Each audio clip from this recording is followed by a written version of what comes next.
4,000 view on your videos. Oh. Yeah, and then you embed ads and stuff. Okay. So first you got to get your social set up and promote. And Okay. Well, I'll work on it because I'm going You viral. need the theme song. A Oh, theme yeah. song?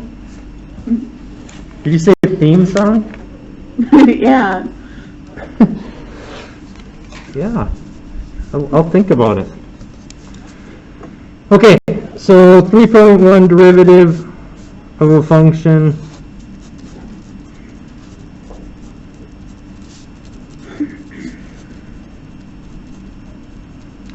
So we know that the definition of a derivative is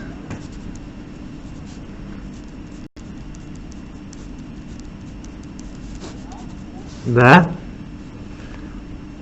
And did I go through why that is the case? I don't think I did. Maybe I should go through why that is the case, why that is what a derivative is. Okay, so if I have a function, I will call it f of x.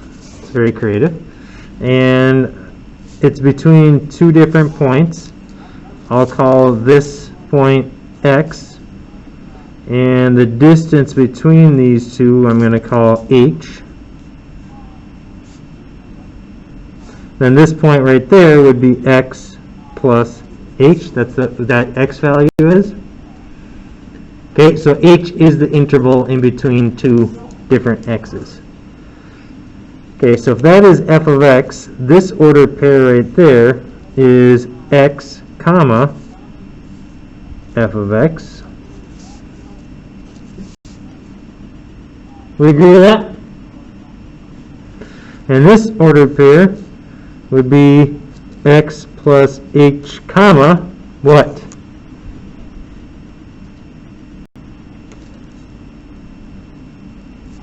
is it f of x plus h? Good. F of x plus h. X plus h. Okay, so if I wanted to find the slope or derivative between those 2 points, okay, it's an algebra question. All it is finding the rise over the run. So I can find the slope between those 2 points. Now, this is called a secant line. A secant line is one where it hits the graph in 2 spots.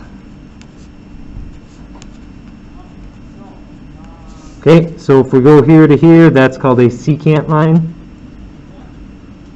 If I wanted to find the rate of change or average rate of change in that interval, it's just rise over run. So what's my rise? Well, this whole distance is f of x plus h. You just said that. This is f of x plus h. But this right here is how high? How far is this? It's f of x. Right? That's the y value here, so that's how high that one is. So this right here is f of x plus h minus f of x. That's how long this is, because it's the whole minus this part right here.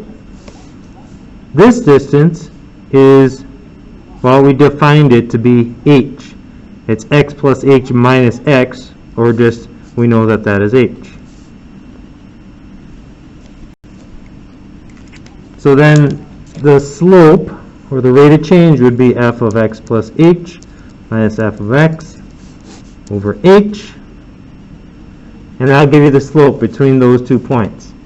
Now typically, we don't want the slope between 2 points. We want the slope at 1 point.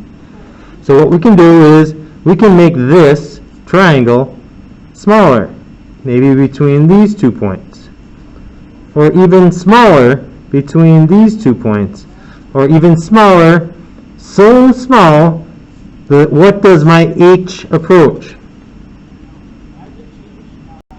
What does my interval approach? If it gets really, really small, it approaches 0.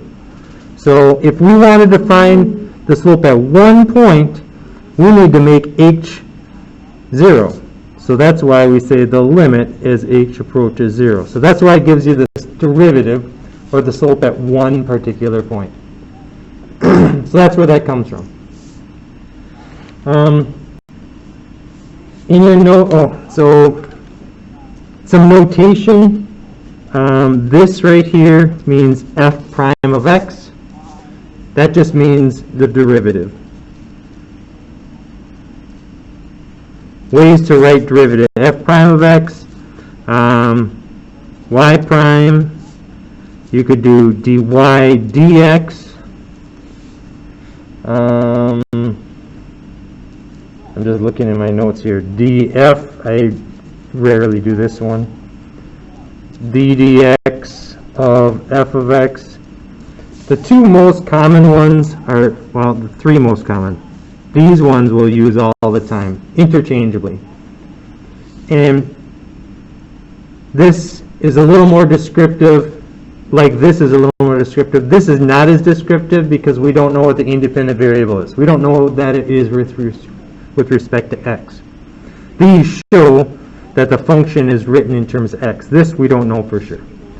But those are all ways to write Is the the derivative. last one all one term, like d over dx times f of x, or?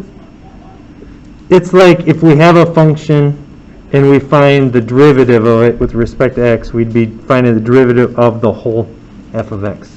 It's not used very often. These three Okay. are used. Good question. Where do the first three come from?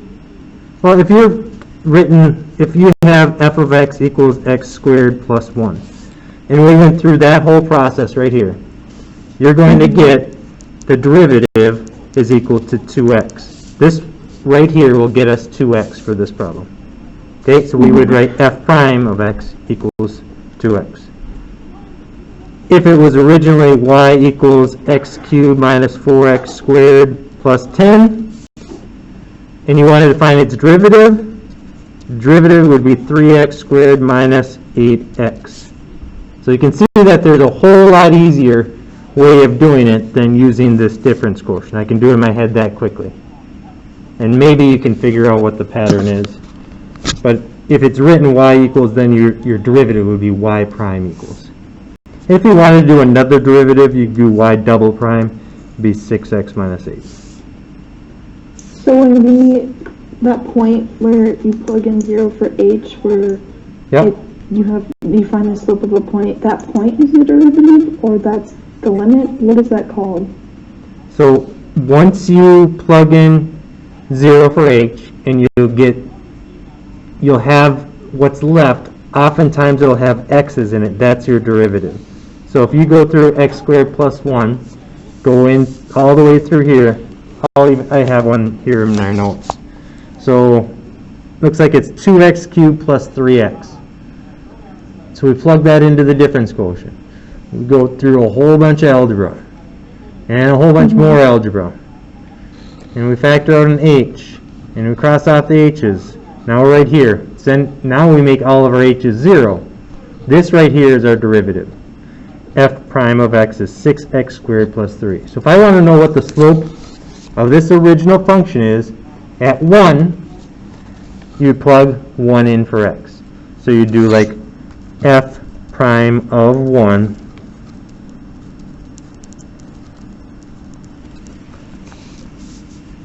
So if that's my derivative right off that sheet, f prime of 1 would be 6 times 1 squared plus 3, so 9.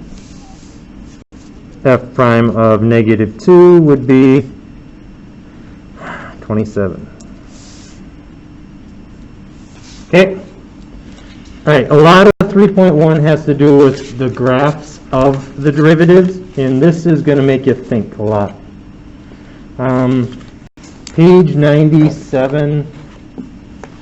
Whatever I won't get through today in class, maybe I'll stop right there and then stop the recording because I might